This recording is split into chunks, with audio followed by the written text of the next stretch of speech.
Program MBG berjalan buruk, ini penjelasan pakar gizi UGM, pengamat INDEF, 4.000 siswa keracunan. Sejumlah pihak minta pemerintah menyetop program makan bergizi gratis setelah kasus keracunan terus terjadi dan temuan menu MBG berisi makanan ultraproses bahkan bahan mentah. Kalau menurut kamu gimana?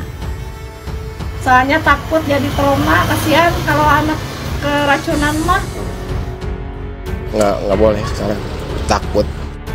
Itu tadi suara orang tua yang anaknya keracunan setelah menyantap MBG. Mereka melarang anak-anaknya mengonsumsi MBG dan memilih membawakan bekal atau memberikan uang jajan. Sampai Juni, sekitar 1.300 anak sekolah jadi korban keracunan MBG di berbagai daerah. Keracunan disebabkan makanan yang terkontaminasi bakteri. Dampaknya anak-anak pusing, mual, muntah-muntah, sampai ada juga yang diare berhari-hari. Meski jumlah kasus keracunan sudah lebih dari 1.000, pemerintah masih mengklaim program MBG berhasil. Dengan total anggaran 4,4 triliun rupiah sejak Januari hingga pertengahan Juni, MBG sudah diberikan kepada hampir 5 juta penerima manfaat. Jumlah siswa yang keracunan sangat kecil jika dibandingkan dengan angka itu, begitu kata Presiden Prabowo. Badan Gizi Nasional mengakui kasus keracunan MBG di beberapa daerah mengikis kepercayaan orang tua siswa dan membuat mereka khawatir. BGN bilang akan memperketat kerja dapur-dapur MBG atau yang disebut Satuan Pelayanan Pemenuhan Gizi dengan mulai mempercepat penyiapan makanan sampai penyalurannya ke sekolah-sekolah. Khusus di SPPG yang terkait kasus keracunan, BGN akan melakukan pelatihan ulang setiap 2 hingga 3 bulan sekali. Tapi, apakah itu cukup? Korban satu aja itu tidak dibenarkan, apalagi 1.000. It's not only alarm, it's time for you to just stop it. Everybody shouting now, stop it please. So evaluasi secara nasional, lalu kemudian membuka pintu selebar-lebarnya bagi koalisi masyarakat sipil yang selama ini sudah put a serious focus on this program. Sehingga mereka bisa memberikan masukan-masukan sebagai warga negara sipil. Ketimbang kita jalan terus, ini mau buat apa? Sebenarnya program MBG sendiri sudah disampaikan tadi, tujuannya itu untuk meningkatkan status gizi dari para siswa sekolah. Yang itu berarti makanannya pun memang harus betul-betul disiapkan dari bahan-bahan yang memang bermutu dan aman. Supaya nilai gizinya masih bisa terjaga. Nah, hanya masalahnya ketika makanan bergizi tadi harus disediakan dalam jumlah yang banyak, menjangkau mungkin jutaan siswa tersebar di seluruh wilayah Indonesia ini. Sementara kesiapan dalam penanganan dan penyediaannya belum sepenuhnya siap, maka yang terjadi adalah pelaksanaan yang mengandung risiko tinggi dari sisi penanganan keamanan pangannya. Risiko keamanan pangan itu meningkat ketika satu, penyediaan makanan dalam volume yang banyak. Karena menyediakan pangan dalam volume banyak, terutama pangan dari pangan segar diolah menjadi pangan siap saji dalam volume banyak, itu memerlukan peralatan, memerlukan orang, memerlukan fasilitas yang memadai untuk itu. Yang kedua, ketika penyajiannya itu tidak cukup hanya sekali saji, tetapi setiap hari, bahkan sampai 1 bulan, bahkan 1 semester, maka meningkatkan risiko terjadinya gangguan keamanan pangan ketika penyajiannya itu berulang. Kasus keracunan akibat makan bergizi gratis yang menimpa ratusan siswa di Wates Kulon Progo, Yogyakarta akhirnya terungkap. Berdasarkan hasil uji laboratorium terhadap sampel makanan dan siswa, keracunan tersebut diakibatkan makanan yang terkontaminasi bakteri. Dinas Kesehatan Kulon Progo menyatakan menu makan bergizi gratis yang membuat ratusan siswa di Wates keracunan positif terkontaminasi bakteri. Kesimpulan ini didapat setelah dilakukan uji laboratorium terhadap sampel makanan hingga bekas muntahan dan feses siswa yang mengalami keracunan. Dari hasil uji lab, ditemukan bakteri jenis E. coli, Staphylococcus aureus, dan Bacillus cereus. Namun Dinas Kesehatan Kulon Progo belum dapat menyimpulkan mengapa dan di mana menu MBG bisa terkontaminasi bakteri lantaran terdapat banyak faktor yang bisa menjadi penyebabnya. ada cairan mutahan kan kemarin, itu juga hasilnya positif. Ada kontaminasi, kalau yang satunya BAB yaitu juga itu, karena kalau tinja kan memang cenderung ada E. coli mungkin ya. Nah, jadi kalau kita melihat kasus keracunan makanan itu memang kita akan melihat secara detail, bukan detail ya, artinya secara urut begitu. Bisa itu mulai dari pemilihan bahan makanan, kemudian pencuciannya seperti apa, penyimpanan itu juga merupakan faktor yang sangat penting. Sebelumnya 497 siswa di Wates mengalami keracunan usai mengonsumsi menu MBG. Para siswa mengalami gejala keracunan seperti sakit perut, muntah, dan diare. Kalau saya dulu nggak tahu sekarang ya. Dulu saya dikasih susu, saya mencret. Dulu saya, karena waktu masih kecil kan ada juga bantuan dulu. Asal minum susu mencret gitu, karena saya tuh nggak bisa, jadi minumnya air beras kan. Nah khawatirnya mungkin kalau makanan yang belum, kan ada susu tadi saya lihat, kalau yang belum biasa saja gitu, bukan berarti salah masak kan, karena memang kitanya belum terbiasa ya, belum terbiasa. Yang alergi juga di data di sekolah. Nah ada alergi juga, kalau saya susu nggak bisa gitu. Ya kalau saya ya dulu, tapi kalau air rajin bisa apa ya? Bapak minum apa dulu? Rajin. Tuh air rajin. Ayo ya gitu ya, terima kasih. Tapi ini bagusnya di sini ya, saudara lihat, food waste-nya bisa ditangani dengan baik. Ada tadi maggot. Jadi food waste langsung diambil. Itu problem besar juga kalau sampahnya nggak ditangani dengan baik, ya. Bisa bau, bisa merusak lingkungan kan. Tapi tadi garda pangan anak muda, sampah makanan ditampung, kasih makan maggot, ya kan? Maggotnya nanti besar, kawin, mati, kemudian buat makanan ikan. Jadi ini bagus sekali ya, sirkular ya. Terima kasih ya Pak. Makanan anjing, ini makanan anjing nggak akan doyan nih. Anjing nggak akan doyan, ini loh nasinya. Ini memang ada, saya juga ada. Ini anjing juga nggak layak. Saya juga dikasihkan ke anak-anak kita. Terus ini juga expired. Ini kemarin di SMP 2. Sampai nggak dimakan, saya korek-korek di sampah. Ada belakunya Pak. Terus susu ini rasanya hambar, expired dari diri. Oh enggak, kita ngomong soal pembuktian aja. Tidak ada. Kalau di sini kan bisa aja dengan perintah. Salah Pak, Bapak. Saya minta semua dikumpulkan. Nah ini Bapak. Nah ini saya mau bukti loh. Ada Bapak. Rahasia kan enggak? Terus nasi dari mana ini? Hah? Nasi dari mana? Nasi. Iya. Nasi ini dari mana? Saya di sini hanya vendor sebenarnya, kapasitas saya tidak menjawab untuk semuanya. Loh, meskipun vendor kan harusnya quality control Bu. Sebelum dilepas ke anak-anak quality control itu. Nah, diajak ngomong tuh lihat. Iya. Diajak ngomong tuh lihat. Diajak ngomong kok malah nyingkar-nyingkur dulu. Siswa-siswa sini banyak yang makanannya nggak nyampe. Harusnya datanya jam berapa? 11.30. Kenapa nyampenya pukul 14.40? 10 menit kemudian anak-anak pulang. Ini programnya presiden. Harus terbuka. Terus kalau ngeracunin anak gimana? Mau tanggung jawab. Sampai hari ini saya dapat laporan barusan sudah lebih dari 1.000 titik. 286. Yang total penerima makan bergizi sekarang sudah di atas 3 juta. 3,4 juta di awal Mei.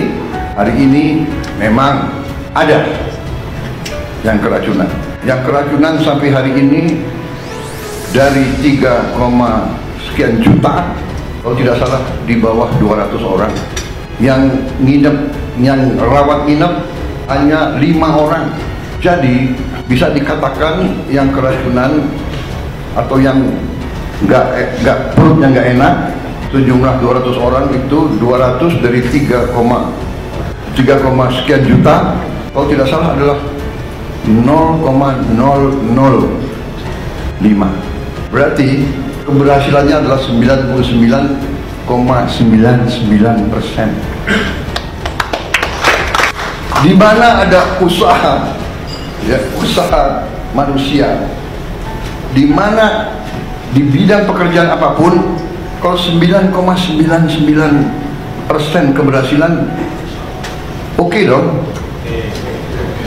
Walaupun kita tidak boleh cepat puas, Pak Dadan ya. Departemen Anti Keluhan, ada yang bisa saya bantu? Mbak, saya mau komplain. Saya udah mau muntah-muntah. Dicuci belum? Harusnya cuci lah. Kok jadi saya yang harus nyuci? Ya terus siapa? Ya harusnya Mas lah. Ingat, negara kita adalah negara berdikari, negara yang berdiri di atas kaki sendiri-sendiri. Lagi kan sesuai cita-cita luhur negara kita. Kita adalah negara yang besar. Wah, ini udah nggak bisa dibiarin, Mbak. Kalau gini, bisa-bisa semua orang kena. Mas, jangan overreacted gitu. Yang keracunan itu cuma 200 di antara 3, sekian juta lah. Artinya kan cuma 0,0005%. Dikit. Hah? 200 dikit?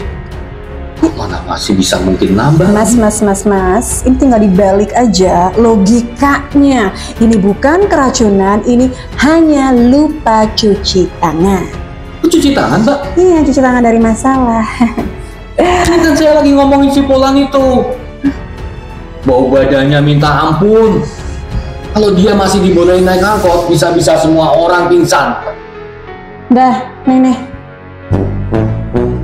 Kemudian yang ketiga, risiko keamanan pangan itu menjadi meningkat ketika yang ditangani ini adalah bahan pangan yang berisiko tinggi. Berisiko tinggi contohnya misalnya bahan pangan yang seperti daging, seperti ikan, ya. Juga ada telur, kemudian ada susu. Kenapa yang pangan asal hewani ini lebih berisiko? Karena di satu sisi memang sumber zat gizi proteinnya banyak di pangan hewani. Tapi di sisi yang lain pangan hewani, pangan segar itu memang mudah sekali katakan mutunya menurun, atau bahkan tercemar oleh bahan-bahan yang membahayakan. Nah, kemudian mungkin saya tambahkan satu lagi adalah faktor yang keempat, ketika dikonsumsi oleh dalam hal ini anak-anak siswa yang katakan kondisi ketahanan tubuhnya itu tidak 100% fit gitu ya. Mungkin anak siswa sekolah ini ada yang dalam kondisi sehat tapi di pinggiran. Artinya kalau dia terganggu sedikit saja mungkin dia akan memberikan respon entah itu diare atau mungkin sakit perut dan seterusnya. Nah, ketika 4 hal ini bertemu, ya, menyediakan dalam jumlah banyak, disediakan dengan frekuensi keseringan yang tinggi, kemudian menyediakan pangan-pangan yang berisiko keamanan yang tinggi, dikonsumsi oleh mereka konsumen yang katakan mudah sekali sakit, ini ketika bertemu terjadilah insiden keracunan makanan tadi. 5 bulan sejak dimulai pada 6 Januari, program MBG kerap dibayangi masalah. Mulai dari rasa makanannya, pilihan menunya, distribusinya, pembayaran vendor yang terlambat, sampai satu persatu muncul kasus keracunan. Yang terbaru, menu MBG yang diganti jadi bahan mentah yang ditemukan di Tangerang Selatan, Banten. SPPG yang bertanggung jawab mengatakan menu bahan mentah diberikan agar bisa disimpan lebih lama karena sebagian besar sekolah sudah memasuki periode libur kenaikan kelas, sekaligus menghindari memberikan makanan ultra proses. Sebab paket MBG tetap harus diberikan kepada siswa. BGN mengatakan tidak punya kebijakan memberikan bahan mentah dan petunjuk teknis pemberian MBG saat libur sekolah masih disusun. Selain itu, publik juga mempermasalahkan pembagian MBG berupa makanan ultra proses dalam kemasan.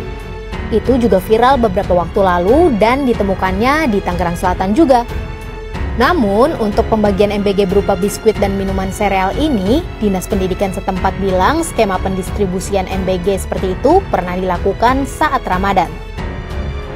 Nah, ini yang bikin publik bertanya-tanya. Program makan bergizi gratis kok jadi kayak bansos? Program makan bergizi gratis kok dikasihnya makanan ultra proses yang kandungan gulanya tinggi? Sebenarnya tujuan programnya untuk apa?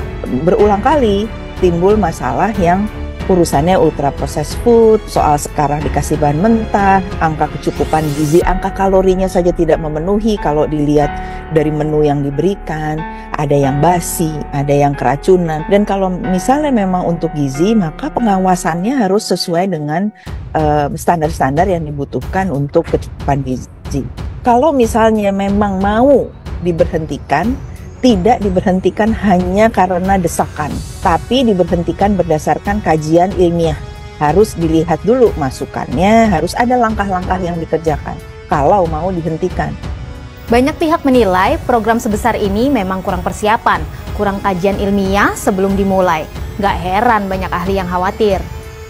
Belum genap 3 bulan Prabowo Gibran resmi menjabat jadi presiden dan wakil presiden, program MBG sudah digelar, walaupun memang diselenggarakannya tidak serentak di semua daerah. Program MBG memang bisa berjalan, tapi kekhawatiran sebagian masyarakat dan para ahli juga terbukti, termasuk kekhawatiran Dr. Tan yang sejak awal sudah mengingatkan soal standar keamanan pangan. Di tengah beragam persoalan yang membayangi MBG, pemerintah malah menaikkan target penerima manfaat MBG dari yang sebelumnya 17,9 juta menjadi 82,9 juta penerima manfaat pada tahun 2025. Otomatis anggarannya pun akan bertambah. Anggaran MBG tahun 2025 sebesar 71 triliun rupiah, awalnya akan ditambah 100 triliun rupiah lagi menyusul penambahan target. Tapi Kepala BGN memperkirakan mereka hanya butuh tambahan 50 triliun rupiah. Jadi total anggaran untuk tahun ini kira-kira 121 triliun rupiah. Asli, gue malu banget sih. Koran di Jepang itu memberitahukan kasus program makan siang gratis tentang 1000 anak yang keracunan. Gila sih, ini sudah go internasional beritanya. Apalagi kan Jepang sendiri itu punya makan bergizi gratis dengan sistem yang keren banget. Asli, gue malu banget sih ini. Gimana pengaturan makan bergizi gratis di negeri ini? Iya bener banget, kemarin kan ada 1000 anak yang keracunan. Ini ngebuat netizen sangat sedih. Bagaimana makan bergizi gratis di negeri ini yang mengucurkan dana ratusan triliun dikatakan tidak efektif. Bahkan sampai ada yang keracunan. Mereka mengalami gejala seperti mual, diare. Beberapa harus dilarikan di rumah sakit. Bahan makanan yang mereka makan ternyata ada terpapar salmonella karena bahan makanan seperti telur, sayur, dan airnya terkontaminasi. Media Jepang itu bahkan menyoroti keresahan orang tua yang khawatir dengan keamanan makanan anak-anak mereka. Apalagi yang dikatakan oleh Jepang tentang berita Indonesia ini, Rik. Nah, jadi pemerintah Jepang itu disebut siap untuk membantu. Nah, publik ini menunggu langkah cepat nih, perbaikan dari pemerintah Indonesia agar program ini tidak malah membahayakan anak-anak yang seharusnya mendapatkan manfaat. Apa jadinya jika nampan yang dipakai untuk makan bergizi gratis ternyata dilapisi minyak babi? Lu gak salah dengar. Baru-baru ini tim investigasi dari Indonesia Business Post melakukan perjalanan ke Chaoshan, sebuah pusat industri di provinsi Guangdong, Tiongkok. Di daerah ini banyak pabrik yang memproduksi nampan untuk pasar global, termasuk yang dipakai untuk makan bergizi gratis. Lucunya di nampan ini tertulis Made in Indonesia dan memiliki sertifikasi SNI, meskipun produksinya di Tiongkok. Ini kalau benar berarti telah melanggar aturan WTO dan ketentuan asal barang agar tidak termasuk kuota impor. Ini jelas penipuan yang serius. Melanggar Undang-Undang Nomor 7 Tahun 2014 tentang perdagangan dan Undang-Undang Nomor 8 Tahun 1999 tentang perlindungan konsumen. Balik lagi soal nampan MBG, produksi nampan ini mungkin melibatkan penggunaan minyak lemak babi sebagai bagian dari pelumas industri. Dan itu bersentuhan langsung dengan produknya yang dipakai untuk nampan makan bergizi gratis. Kalau isu ini benar, kok bisa lolos dari pengawasan BPOM dan BPJPH? Selain selama ini dapur-dapur produksi penyedia MBG juga orang tua tidak tahu kehalalan produksi dan bahannya. Yang lebih mengerikan adalah susah payah orang tua menjaga kehalalan di rumah. Ternyata ada kong kali kong masalah ini dan negara memfasilitasinya. Presiden Prabowo Subianto memiliki program andalan yakni Makan Bergizi Gratis (MBG). Program ini sangat dinanti siswa seluruh Indonesia setiap hari, karena tak perlu jajan perut bisa kenyang. Akan tetapi 8 bulan program MBG ini berjalan, begitu banyak kasus keracunan yang terjadi. Nyaris setiap hari ada saja siswa yang keracunan setelah menyantap paket MBG. Terbaru, keracunan MBG menimpa siswa di EMS Islamiyah, Kelurahan Sayang, Kecamatan Cianjur, Kabupaten Cianjur, Jawa Barat. 9 siswa diduga mengalami keracunan setelah menyantap makanan MBG, Rabu, tanggal 3 September tahun 2025. Padahal, sehari sebelumnya, Selasa tanggal 2 September tahun 2025, kasus serupa juga terjadi di SMPN 1 Kramat Watu, Kabupaten Serang, Banten. Sebanyak 27 siswa di sekolah itu diduga keracunan usai menyantap makanan MBG. Tentu ini pukulan berat buat Prabowo, apalagi anggaran yang diserap untuk program MBG ini tak main-main, yakni 71 triliun rupiah pada 2025. Pada 2026 anggaran MBG pun loncat jadi 335 triliun rupiah, dengan begitu 82,9 juta siswa se-Indonesia bisa terjangkau. Terkait banyaknya kasus keracunan ini, Kepala Pusat Studi Pangan dan Gizi Universitas Gadjah Mada UGM Prof. Dr. Ir. Sri Raharjo, MSek menilai, penanganan dan penyediaan makanan MBG belum sepenuhnya siap. Maka yang terjadi adalah pelaksanaan yang mengandung risiko tinggi dari sisi penanganan keamanan pangannya, kata Sri Raharjo kepada Kompas.com, Kamis tanggal 4 September tahun 2025. Menurutnya, ada beberapa faktor yang bisa meningkatkan risiko keamanan pangan MBG hingga menimbulkan keracunan. Pertama, penyediaan makanan dalam volume atau jumlah yang banyak tak diimbangi dengan fasilitas yang memadai. Menjadikan pangan dalam volume banyak terutama pangan dari pangan segar diolah menjadi pangan siap saji dan volume banyak itu memerlukan peralatan, memerlukan orang, memerlukan fasilitas yang memadai untuk itu, jelas dia. Selanjutnya, penyajian makanan yang dilakukan secara terus-menerus meningkatkan gangguan keamanan pangan. Faktor ketiga, risiko keamanan akan meningkat ketika bahan pangan yang ditangani berisiko tinggi, seperti daging, ikan, telur, maupun susu. Ia menjelaskan, bahan pangan hewani memang sumber protein yang bermanfaat untuk tubuh. Namun, mutu pangan hewani atau pangan segar sangat mudah turun hingga tercemar atau terkontaminasi. Faktor yang keempat, dikonsumsi oleh ini anak-anak siswa yang katakan kondisi ketahanan tubuhnya itu tidak 100% fit, ujarnya. Artinya, kalau kondisi kesehatan siswa sedikit terganggu karena keracunan MBG, akan langsung berakibat pada diare, sakit perut, dan lain sebagainya. Oleh karena itu, setiap insiden keracunan makanan dari program MBG tersebut, tidak dialami oleh 100% siswa di lingkungannya. Menurutnya, ketika siswa mempunyai kondisi kesehatan baik, tubuh akan mampu mengatasi gangguan keamanan pangan tersebut. Meski demikian, Sri tetap mengapresiasi program MBG yang mempunyai tujuan baik untuk para siswa di Indonesia. Tujuan MBG itu memang baik untuk meningkatkan status gizi para siswa, jelas dia. Menurut Sri, perlu ada investasi di bidang keamanan pangan agar ada keberlanjutan program MBG yang baik. Salah satunya adalah fasilitas-fasilitas dapur umum untuk mengolah makanan.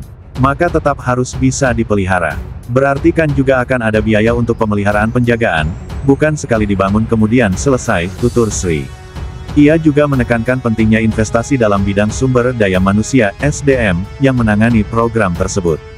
Selain itu, perlu ada orang yang mengawasi keamanan dan mutu makanan. Itu pun kan juga katakan profesi baru, di unit-unit dapur penyediaan tadi, papar Sri.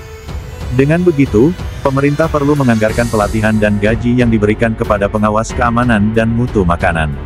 Selain itu, perlu ada perhatian khusus dari pemerintah daerah dalam menangani kasus keracunan di rumah sakit. Risiko keamanan pangannya, gangguannya menjadi makin tinggi, muncul risiko pembebanan biaya rumah sakit yang makin membebani daerah nanti, kata dia. Nah, ini kan mestinya juga menjadi concern, jangan sampai investasi keamanan pangannya itu terbatas, kecil, tapi berkonsekuensi nanti biaya penanganan korban di rumah sakit yang makin besar. Ini menjadi tidak balance, tandasnya. Kepala Pusat Ekonomi dan UMKM Institute for Development of Economics and Finance INDEF, Izzuddin Alfaras, mengatakan berbagai temuan di lapangan mengungkap deretan persoalan serius dari pelaksanaan MBG. Angka keracunan MBG bahkan belum menggambarkan secara menyeluruh persoalan mendasar lain, yaitu lemahnya perencanaan dan pengawasan dari program MBG di banyak daerah. Itu, jadi sudah lebih dari 4.000 korban keracunan makanan dalam 8 bulan pertama pengawasan MBG. Hal ini juga belum mencakup lemahnya perencanaan dan pengawasan program MBG di berbagai daerah di Indonesia, ujar Faras dalam sesi diskusi yang digelar INDEF secara daring, Kamis tanggal 4 September tahun 2025. Kasus yang mencuat dari pelaksanaan MBG hanya puncak dari gunung es persoalan besar yang menyelimuti program tersebut. Faras mencatat sejumlah pemberitaan media massa yang menyoroti berbagai temuan di lapangan baik perkara bahan mentah yang dipasok ke SPPG atau dapur umum, kemudian dugaan penggunaan minyak babi pada nampan MBG, hingga praktik markup anggaran yang bahkan diakui oleh Badan Gizi Nasional BGN. Belum lagi soal dapur fiktif yang berpotensi menjadi sarang korupsi, serta temuan lain yang jauh lebih memprihatinkan, seperti ulat, hewan-hewan kecil yang masih hidup atau sudah mati dalam makanan, sampai sajian yang sudah basi tetap diberikan kepada anak-anak. Menurutnya, rangkaian kasus tersebut memperlihatkan lemahnya tata kelola sejak tahap perencanaan hingga pengawasan, baik di pusat maupun daerah.